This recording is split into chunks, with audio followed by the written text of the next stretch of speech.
बिस्मिल्लाहिर्रहमानिर्रहीम अस्सलाम वालेकुम रहमतुल्लाह। राणा सनावला के ऊपर वो वाली मिसाल बड़ी फिट बैठती है कि शाह से ज़्यादा शाह के वफादार, क्योंकि राणा सनावला हमेशा जो है वो हुकूमत की वफादारी में आगे बढ़कर बहुत सारी बातें करता है, और जिस तरह से खरी से निकल कर छक्के मारने की कोशिश करता है, लेकिन उसको पता नहीं होता कि पीछे से ये आउट हो जाता है। तो राणा सनावला अभी भी छक्के मारने का आती है और यह समझता है कि हुकूमत के अंदर आ गया है, हुकूमती वज़ीर मशीर बन गया है, तो किसी वक्त भी कोई भी छक्का मार सकता है और छक्का मारने के ऊपर कोई मसला नहीं है। अब ये इमरान खान के मतलब है जो बड़े बड़े दावे राणा सनावला की जानिब से किए जा रहे हैं, और राणा सनावला जो है मुख्तलिफ तज्ज़िये और मुख्तलिफ इन्फॉर्मेशन और मुख्तलिफ ख़बरें इस हवाले से दे रहा आजकल। उसमें 2-3 ख़बरें बहुत अहम हैं जो कि राणा सनावला की जानिब से दी जा रही हैं। वो इमरान खान की रिहाई, इमरान खान की आज़ादी, इमरान खान के मुज़ाकरात और इस्टेब्लिशमेंट के साथ ताल्लुकात के मुताल्लिक़ है। देखिए, हुकूमत जो है वो इस वक्त बुरी तरह से फंसी हुई है और सारी इस वक्त घूम रही है इस चीज़ के गर्द कि हमने इस्टेब्लिशमेंट के साथ ताल्लुकात बहाल भी करने हैं और इमरान खान को दोबारा से उस लाइन के ऊपर या इमरान खान के ख़िलाफ़ इंतकामी कार्रवाई जो है वो और ज़्यादा बढ़ानी है और इमरान खान को उस लाइन के ऊपर डाल देना ताकि इमरान खान कम बैक ना कर सके।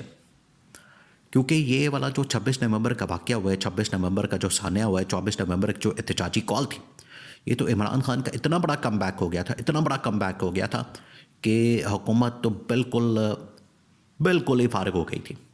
आप देख लें उन दिनों के सारे मामलात, मोहसिन नकवी सारा कुछ चला रहा था, हैंडल कर रहा था, बाकी गवर्नमेंट तो आपको कहीं नज़र नहीं आ रही थी।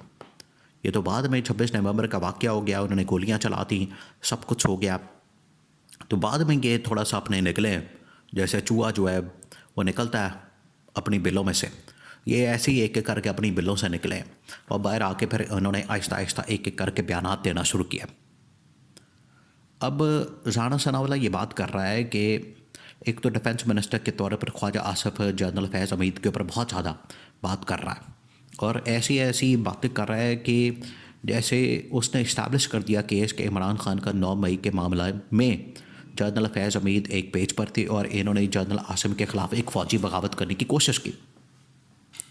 ये तो ख्वाजा आसिफ ने पूरा का पूरा केस बना के जनरल आसिम और जनरल फैज़ और इमरान खान के ऊपर डाल दिया कि जनरल आसिम के ख़िलाफ़ ये पूरा एक इन लोगों ने साजिश और मंसूबा बनाया था। राणा सनावला की जानिब से ये बात की जा रही है कि हमें किसी किस्म के मुज़ाकरात इमरान खान के साथ नहीं करने चाहिए और मुज़ाकरात की ज़रूरत नहीं है। इमरान खान इस वक्त NRO मांगना चाहता है, हमें सिर्फ इस पर रहना चाहिए, इस्टेब्लिशमेंट को लगा के रखना चाहिए कि इस्टेब्लिशमेंट इमरान खान को कंट्रोल करे, पीछे पड़ी रहे, और अगर जनरल फैज़ इमरान खान का ताल्लुक़ इस्टेब्लिश हो जाता है 9 मई के मामले में और जनरल आसिम के ख़िलाफ़ बगावत के सबूत मिल जाते हैं तो इमरान खान को टांग दिया जाए। अगर नहीं तो फिर मुज़ाकरात करेंगे तो इमरान खान उल्टा हमें लेके बैठ जाएगा, ये अब कहा जा रहा है राणा सनावला की जानिब से। और राणा सनावला को पता है कि ये दिसंबर ही आखिरी महीना है और जनवरी जैसे ही चढ़ना है तो हमारी हुकूमत के लिए मुश्किलात पैदा शुरू हो जानी है। उसकी वजह यह है कि अगला साल इस हुकूमत के लिए भी बहुत मसाइल लेकर आ रहा है। पाकिस्तान के अंदर से एक साल मुकम्मल होने के पर परफॉर्मेंस अब देखी जानी है। दूसरा ये कि आलमी सतह के ऊपर सबसे बड़ी जो तब्दीली आनी है वो डोनाल्ड ट्रंप की आनी है। डोनाल्ड ट्रंप ने अपना इक़्तिदार संभाल लेना है, डोनाल्ड ट्रंप ने पावर संभाल लेनी है और डोनाल्ड ट्रंप ने सदर बन जाना है। तो सदर बनने के बाद डोनाल्ड ट्रंप कोई भी हुक्म दे सकता है। ये बड़ी कोशिश कर रहे हैं। राणा सनावला अंदरूनी मामलात के ऊपर बात करता है, लेकिन कभी कभी उसकी जानिब से आलमी सतह के ऊपर मामलात के ऊपर भी बात की जाती है। तो राणा सनावला ने इस बात की प्रेडिक्शन दी है कि हम कोशिश तो कर रहे हैं कि किसी तरह से डोनाल्ड ट्रंप के साथ हमारा एक ताल्लुक़ इस्टेब्लिश हो जाए, उसके साथ हमारा एक टेलीफोनिक रब्ता कायम हो जाए शहबाज शरीफ का, हुकूमत का, और डोनाल्ड ट्रंप से अपनी हुकूमत की गारंटी ले लें। और गारंटी क्या है?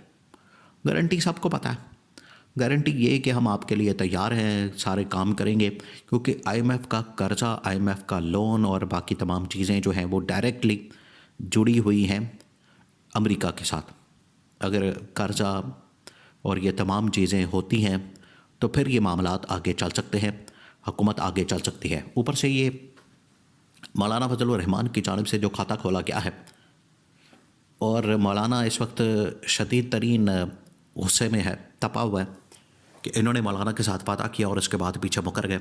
अब मौलाना को ये ट्रक की बत्ती के पीछे लगाया जा रहा है, क्योंकि अगर हमने इस बिल के ऊपर दस्तखत कर दिए जो कि मदारस का रजिस्ट्रेशन का मामला है, तो इस बिल के ऊपर दस्तखत करने के बाद FATF, IMF और बाकी तमाम आलमी ताकतों की जानिब से हमारे ऊपर पाबंदियाँ लग जानी हैं। इस वजह से हम दस्तखत करने से कासर हैं, दस्तखत नहीं कर सकते। अब इनको ये पता है कि मौलाना को संभालें या आलमी महाज संभालें या इमरान खान को संभालें या क्या करें। हर तरफ से जो है वो खाता खुला हुआ है, हर तरफ से मामला जो है वो उनके हाथ से निकलते जा रहे हैं, आउट ऑफ कंट्रोल होते जा रहे हैं। ऊपर से इस्टेब्लिशमेंट जो है वो मुकम्मल अब न्यूट्रल होने की तरफ जा रही है। उनको पता लग गया है, ये कारकर्दगी भी सफ़र है ऊपर।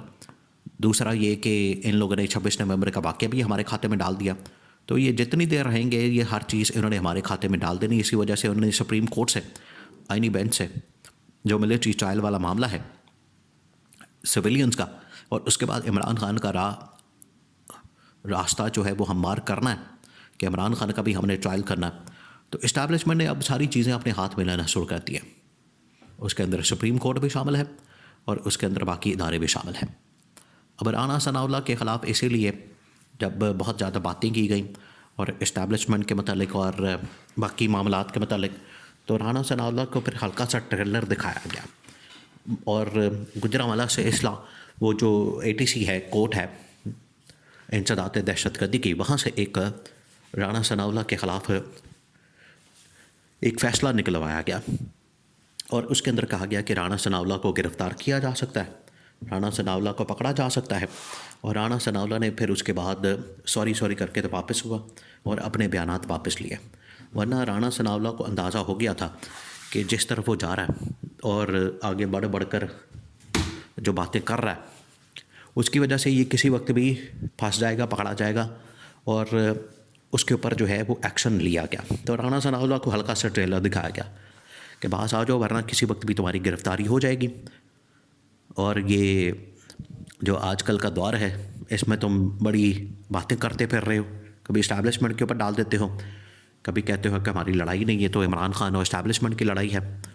और इस तरह की जो कहानियाँ और बातें की जाती हैं, इस पर राना सनाउल्लाह को कैटेगोरिकली मैसेज कन्वे किया गया और बता दिया गया कि ये जो चालाकियाँ, यारियाँ, मकारियाँ ये बंद करो, वरना दोबारा से जेल में डाल दिया जाओगे।